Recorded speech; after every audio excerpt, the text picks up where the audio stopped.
Bonjour, aujourd'hui on va se demander qui sont les coefficients du polynôme caractéristique. En général, quand on arrive en master, on en connaît deux de coefficients, bon, à part évidemment le fait que le polynôme caractéristique est unitaire, mais sinon on connaît la trace au signe près et le déterminant au signe près aussi. La trace qui est finalement homogène de degré 1, c'est un polynôme homogène de degré 1 à plusieurs variables, et le déterminant qui est un polynôme homogène de degré n, en les coefficients de la matrice, à plusieurs variables évidemment. Alors, regardons ce qui se passe entre les deux.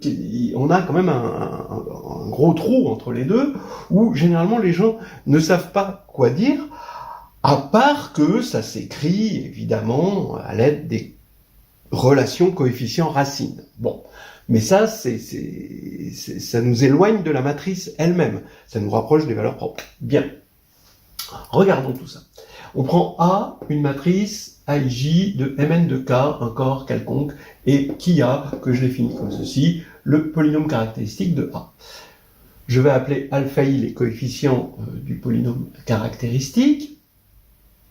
Et déjà, on peut constater que alpha I, c'est une fonction en les AIJ homogène de degré n-i, puisque le déterminant est une fonction polynomiale homogène de degré n, et ça va être, comme ici, le degré d'homogénéité est le même pour grand X et pour les AIJ.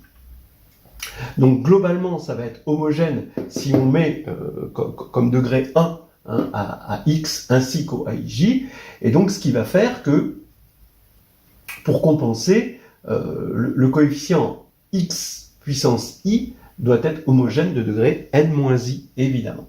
Donc ça, c'est assez clair, et on sait, c'est ce que je disais, qu'au signe près, donc ici on a alpha n-1, c'est l'opposé de la trace, alpha 0, c'est moins 1 puissance n, déterminant de A. Bon. Alors ce que je disais aussi, c'est qu'on a des relations habituelles, qu'on appelle les relations coefficients-racines. Donc les coefficients, c'est les alpha i, et on sait que c'est moins 1 puissance n-i, E indice n-i des valeurs propres. Alors les valeurs propres, vous pouvez les chercher dans une clôture algébrique, ou alors je peux supposer, si vous préférez, que K est algébriquement clos, mais ça revient au même. EK, c'est défini comme quelque chose de homogène de degré K en, cette fois-ci, non pas les AIJ, mais en les valeurs propres. Bien. Alors maintenant, ce dont on a besoin, c'est d'avoir les alpha I directement en fonction des coefficients de A. Alors, bien sûr, les formules que je vais vous donner, vous pouvez les avoir directement en appliquant une formule brutale, du déterminant, la grosse formule brutale du déterminant, et certaines personnes qui calculent bien, et c'est une bonne chose, s'en sortiront très bien et trouveront la proposition, trouveront le résultat que je vais vous proposer. Mais l'aventure a plus de saveur quand on met des structures et quand on essaye de voir les choses de façon avec structure et squelette. C'est-à-dire, comme je vous disais l'autre fois, une attitude d'algébriste qui est plutôt calculophobe et plutôt structurophile. Alors, on va mettre des structures et on va se ramener à une situation extrêmement simple. Alors d'abord la proposition. On va poser pour tout i de 1 à n, ti de a, donc ça va être des traces, on peut les appeler des traces de puissance extérieure. Bon, alors après, ce que c'est des puissances extérieures, vous regarderez quelque part, la puissance extérieure d'une matrice, mais les TI de A, on va dire que c'est la somme pour toutes les parties à i éléments de 1 à n des mineurs delta ii de A, donc des mineurs diagonaux correspondant à la partie grande. Et donc ça, évidemment, ça généralise la trace. Si vous prenez i égale 1, vous avez exactement la trace, et si vous prenez i égale n, vous avez exactement le déterminant, vous n'avez plus qu'un seul terme. Et ce que vous obtenez, évidemment, c'est le déterminant de A. Donc, ça a l'air de bien coller, d'accord, ça fait le pont entre les deux, et j'affirme que alpha i, c'est égal à moins 1 puissance n-i, t indice n-i de A. Ou, si vous préférez, que TK, pour tout K, c'est égal à EK. D'accord? Voilà, d'après cette correspondance.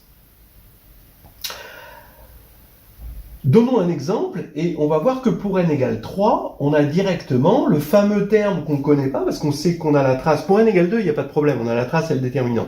Mais pour n égale 3, ben, on a un terme en x2, ok, c'est moins la trace. On a un terme en constant, donc c'est moins le déterminant. Mais entre les deux, on a un terme en x. Quel est ce terme en x? Ben, si la matrice, je l'écris comme ceci, ben, le terme en x, ça va être alpha 1. Donc ici, on va avoir 3 moins 1, donc ça va faire 1 ici. Et ici, on va avoir T2 de A. Et T2 de A, bah, c'est la somme des mineurs diagonaux de taille 2. D'accord? Donc vous voyez, vous avez ce mineur-là, le mineur qui est là, et le mineur qui est là, et on les ajoute, et ça nous fait T2 de A qu'on peut avoir comme ça. Donc c'est pratique. Et maintenant, on va faire la preuve.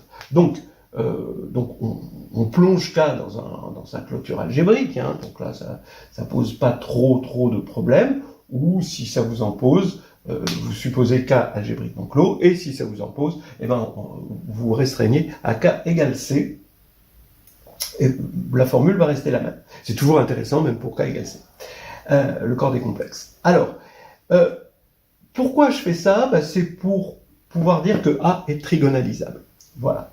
Et maintenant, je veux montrer que TK est égal à EK.